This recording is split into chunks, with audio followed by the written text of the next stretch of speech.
Hello everyone. গত বুধবার আমাদের কলেজের নবীনবরণ উৎসব ছিল, আর আমিও শাড়ি টাড়ি পরে সেজেগুজে গেছিলাম। গিয়ে দেখি কলেজের গেটটা তো খুব সুন্দরভাবে ফুল টুল দিয়ে সাজিয়েছে, আর ভেতরের ডেকোরেশনটাও খুব সুন্দর হয়েছে। কিন্তু আমার মনে পড়লো এখানে তো আইডেন্টি কার্ড ছাড়া ভেতরে ঢুকতে দেবে না, আর আমার তো আইডেন্টি কার্ড নিয়ে আসতে ভুলেও গেছি।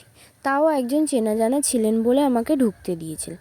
ভেতরে গিয়ে দেখি সুজাতা আরও এসে ফটো ভিডিওস তুলছে, আর প্রীতি তো এখনও এসে পৌঁছায়নি। সুষমার সাথে দেখা হলো, সুষমার সাথে ভিডিও নিলাম।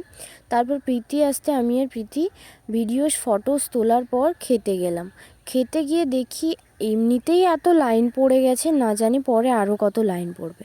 আর ওই লাইনে দাঁড়িয়েই দেখলাম প্রোগ্রাম হচ্ছে। তারপর তো অনেকক্ষণ দাঁড়ানোর পর খাওয়া দাওয়া হলো, আর খাওয়া দাওয়ার পরে এখানটায় এসে একটু বসে ছবি টবি তুললাম। তারপর যখন বেরিয়ে দেখি বাবা এত লাইন পড়েছে। ভাগ্যিস তাড়াতাড়ি খেয়ে নিয়েছিলাম। তো আজকের জন্য টাটা, বাই।